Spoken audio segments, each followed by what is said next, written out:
Assalamualaikum warahmatullahi wabarakatuh. Kali ini kita akan belajar mengenai akuntansi tabungan syariah.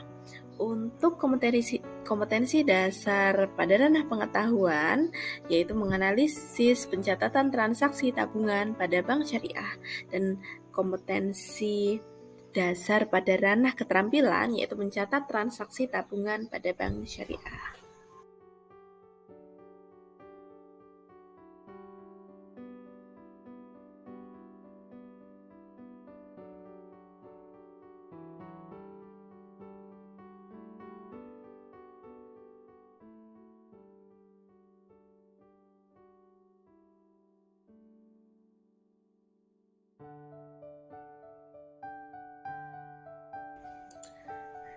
Sebelum diatur melalui fatwa Dewan Syariah Nasional Majelis Ulama Indonesia, sistem tabungan dalam berpegang syariah telah diatur terlebih dahulu melalui Al-Quran dan Hadis. Untuk Al-Quran terletak pada surat Al-Maidah ayat 2 yang berbunyi, "Dan tolong menolonglah dalam mengerjakan kebajikan." Untuk sumber landasan hukum yang kedua yaitu dari hadis riwayat Ibnu Abbas dan hadis riwayat Ibnu Majah. Untuk hadis Rasulullah riwayat Ibnu Abbas yaitu, jika menyerahkan harta sebagai mudorobah, ia mensyaratkan kepada mudoribnya agar tidak mengarungi lautan dan tidak menuruni lembah, serta tidak membeli hewan ternak.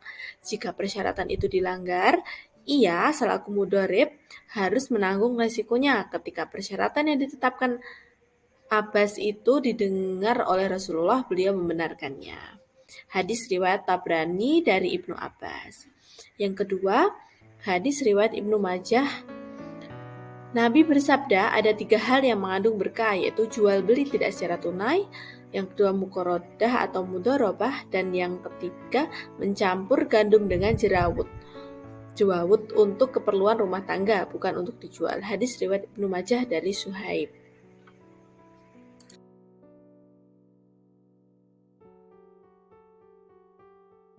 Kita masuk ke transaksi akuntansi tabungan bank syariah. Nah, disajikan ilustrasi mengenai transaksi penerimaan setoran tabungan wadiah. Nah, ini ada nasabah yang bernama Ibu Anita dan ada seorang teller dari Bank Amanah Syariah. Nah, Bu Anita datang itu ke bank. Bu Anita ingin menyetorkan uang tunai sebesar 20 juta, disetorkan ke tabungan wadiah milik Ibu Anita.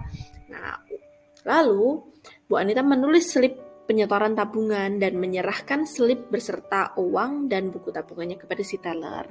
Lalu, pihak teller menerima uang, tabungan, dan slip penyetoran yang sudah ditulis oleh Bu Anita untuk dicatatkan di pencatatan bank dan di buku rekening milik Bu Anita.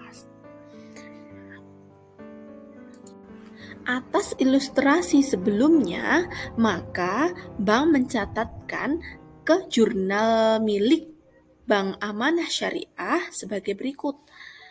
Dari bukti transaksi setoran tabungan wadiah dapat dianalisis dan dimasukkan ke jurnal umum pada sisi debit. Akunnya akun kas karena Bu Anita menyetorkan uang ke bank. Jadi uang di bank menjadi bertambah. Kalau uang bertambah itu masuk ke sisi debit. Kreditnya yaitu kewajiban tabungan wadiah Nona Anita. Karena Bu Anita tadi atau Nona Anita menyetorkan uang untuk tabungan wadiah, maka bank mendapat titipan dari Bu Anita. Ketika bank mendapat titipan, bank mencatatnya sebagai kewajiban tabungan wadiah Nona Anita sebesar 20 juta. Nah, transaksi yang kedua yaitu transaksi penarikan dana tabungan wadiah oleh nasabah. Nah, Bu Anita datang lagi ke bank ini. Bu Anita ini ingin mengambil uang sebesar 5 juta dari tabungan wadiahnya Bu Anita.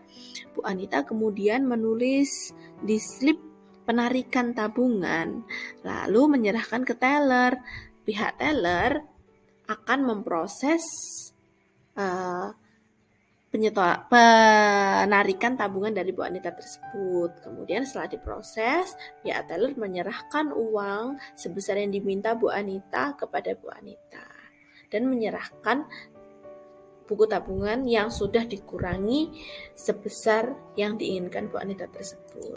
Nah, kemudian pencatatan akuntansi yang ada di bank itu berdasarkan bukti transaksi slip penarikan tabungan. Dari slip penarikan tabungan yang sudah ditulis Bu Anita tadi dianalisa oleh bank dan dimasukkan ke jurnal umum. Jurnalnya sebagai berikut. Debitnya kewajiban tabungan wadiah dan kreditnya adalah kas. Kenapa debitnya adalah kewajiban? Karena titipannya sudah diambil lagi oleh Bu Anita sebesar 5 juta. Jadi kewajiban bank berkurang, masuk ke sisi debit. Dan bank menyerahkan uang ke Bu Anita, otomatis uang di bank juga berkurang, kasnya berkurang sebesar 5 juta. Lalu transaksi selanjutnya yaitu transaksi transfer ke rekening lain dengan bank yang berbeda. Nah, ini Bu Anita ini ingin mentransfer uangnya kepada Tuan Anang. Tuan Anang ini nasabah Bank Ataya Syariah, sedangkan Bu Anita tadi nasabah dari Bank Amanah Syariah. Sudah beda bank. Nah, Bu Anita ingin mentransfer lewat ATM. Dia datang ke ATM mentransfer ke Tuan Anang. Nah, sekarang pencatatan transaksi oleh bank atas aktivitas yang dilakukan Bu Anita, transfer beda bank tersebut. Nah, bank mencatatnya untuk kasnya adalah kewajiban tabungan wadiah Nona Anita, karena kewajiban bank kepada Nona Anita berkurang, maka berada di sisi debit. Kreditnya adalah Giro Bank Indonesia. Karena kenapa kok Giro Bank Indonesia? Karena Bu Anita tadi mentransfer uangnya ke beda bank, maka kreditnya adalah Giro Bank Indonesia sebesar 3.500.000. Nah, transaksi keempat yaitu transaksi beban administrasi bank.